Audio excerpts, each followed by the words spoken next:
Good morning, everyone, and thanks a lot for being here today. A very warm welcome, actually. So brave move of doing this event outside at this time of the year, but we're all in the same camp together here. So my presentation is called Crypto is not a product, it's a choice. Being in the industry for now around 12 years, I think I can say I'm extremely proud to what we as an ecosystem, but also as an industry have achieved in that time. Finally, we can actually talk about adoption on a larger scale, if not even mass adoption. We can talk about regulatory tailwinds after all those many years, and I think that's generally, on a very global scale, a very positive development. So it's not really a question of if and when crypto will succeed.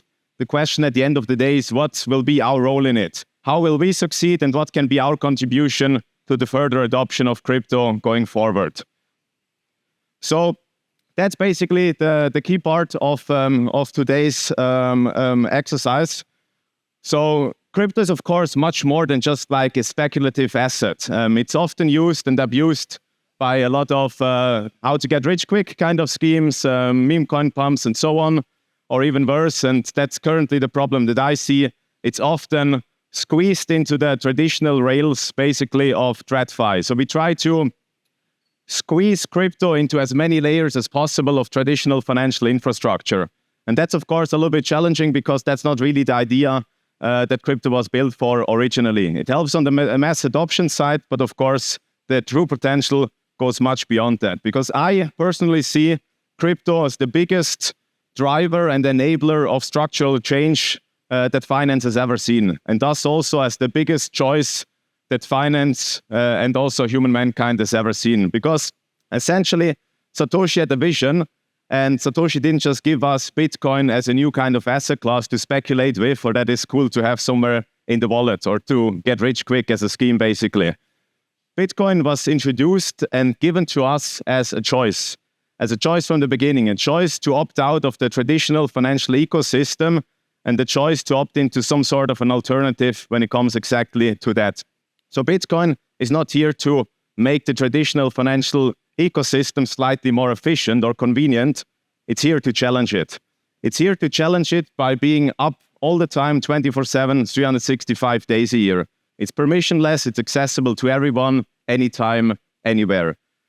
So the overall ethos of crypto is, of course, based on three pillars of programmability and automation, where smart contracts disintermediate, where they automate basically processes.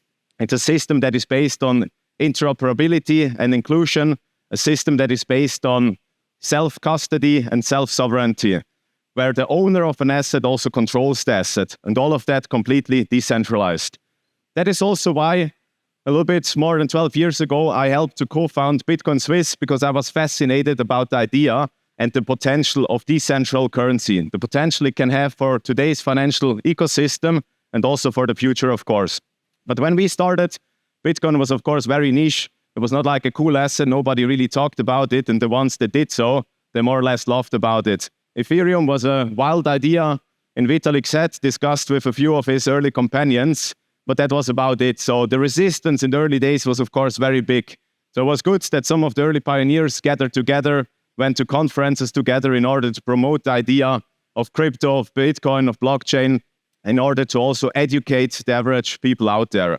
So there was a lot of resistance, but of course we managed to overcome that by believing actually not just in a hype of crypto, but actually also seeing the overall movement that it represents. A movement where power is shifting away from centralized gatekeepers towards decentralized ecosystems, but also towards its users. So that was the overall idea behind it. And we started to realize that what the internet did for information, blockchain technology can do for value. So we started to build, we started to integrate, we started to develop. We, of course, also failed. We reiterated, and we continued even stronger. Today, as the CEO of a global crypto financial institution, I continue to build, and I continue to believe in the real power of blockchain technology for our planet, but also for different values like fairness and inclusion, where technology can actually help everybody to get access to the same kind of opportunities.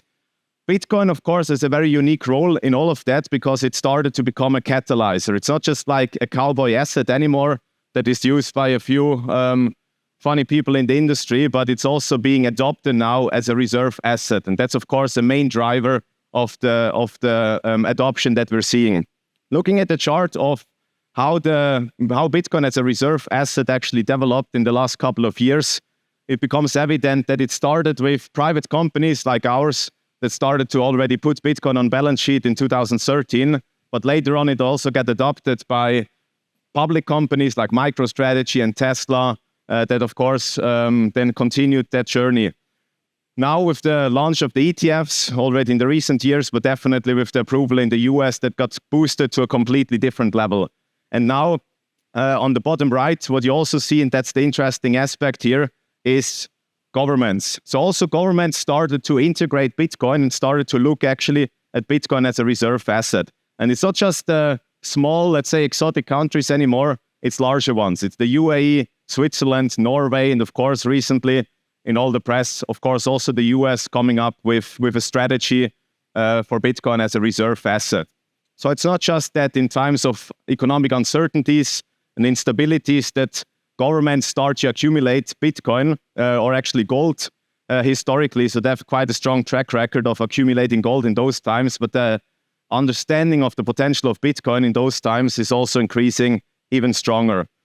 That shouldn't come at a complete surprise, because if we look at the main task and responsibility of a central bank, which at the end of the day is to ensure economic stability for an entire country over time, it becomes very clear that Bitcoin fulfills all that kind of role. So because what could be better than a completely neutral, a completely decentralized and non-political kind of asset like Bitcoin? And that, of course, fits perfectly into that kind of segment. So blending in the neutrality, security, and scarcity of Bitcoin, that even becomes more evident. So a digital age, as we are today in, of course, also needs a digital form of gold. And I think Bitcoin perfectly fulfills that role. That's, of course, also supported by facts. So if you look a little bit at the correlation, for example, from Bitcoin to other asset classes, with like bonds, commodities, equities, and so on, we see that Bitcoin has an extremely low correlation to all of them. Of course, in times of economic uncertainties, the correlation is higher, closer to 1. But in a long time or long enough time period, that, of course, is very low. And that makes it an extremely interesting asset from a portfolio perspective. Another aspect is the asymmetric kind of performance track record of Bitcoin. So looking back at the last 12 years, in 9 out of 12 years, Bitcoin was the best performing asset of all. In the other 3, it was the worst performing asset.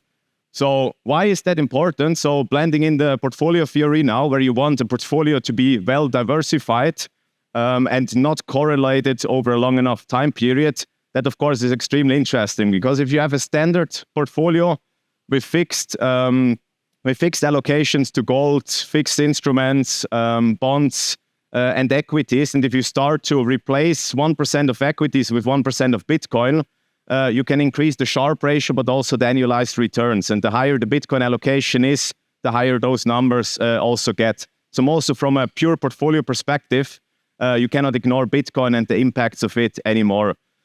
So that's, of course, all amazing news. And myself being here after 12 years talking about portfolio dynamics and portfolio theory in relation to Bitcoin makes me extremely proud, and is probably going further than all my wildest dreams like 12 years ago. But and here comes the big but, I still think that Bitcoin is some sort of reduced to an asset that we try to squeeze into an old traditional kind of setup. And what I mean with that, it helps to zoom out a little bit, looking at the year that we're currently in, 2025, and looking at the different absurdities that are still out there. So we are in a time where moving money still takes days instead of minutes or even seconds. And it gets even more absurd if you look at the fact that you can send a physical letter internationally, and sometimes that even arrives earlier than a bank payment, which is a little bit funny because blockchains are completely done on or based on different mechanisms, and of course much faster and efficient. The same goes for the cost and efficiency of the financial system. We pay banks a fee in order for them to accept our money, and thanks to fractional reserve banking, they even make more money with that. So the high fees compared to what we're used to see in blockchains is, of course, also another kind of disadvantage that doesn't really fit into the current time that we're in. Then when we talk about the value of money, and of course inflation, that is decided at the end of the day by a few people sitting around a table, versus a fixed supply on protocols or actually codes that is defining all of that.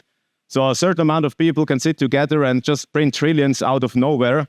They label it with funny names and say that this is some sort of an extra bucket, not really factoring into the overall amount of money that is in supply. But the end of the day is that everybody that thinks that putting money on a savings account is going to save you when you're retired, it's just like a scam, right? Because at the end of the day, it's like pretty hot out here. It's like holding an ice cube here in your hands and it's melting away. That's essentially what inflation is doing over a long amount of time.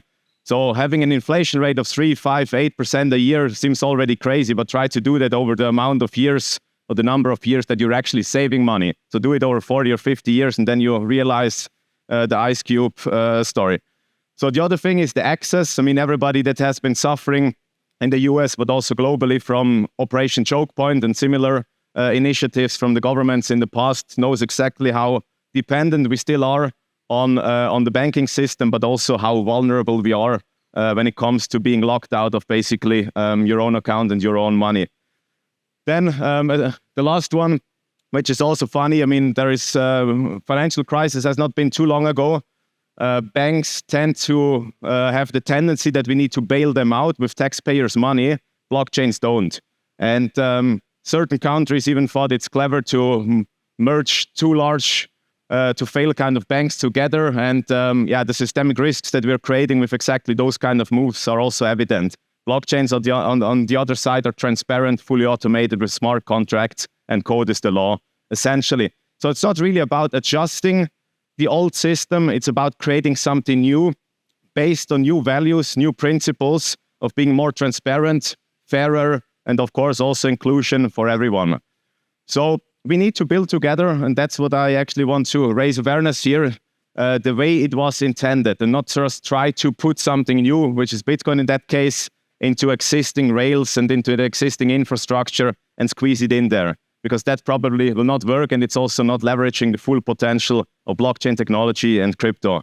So looking at the potential of the entire ecosystem, and we just look at the Bitcoin allocation actually globally, or the size of it compared to other assets, is 0.2% of global financial assets. Crypto is slightly larger. It's the second red part down there.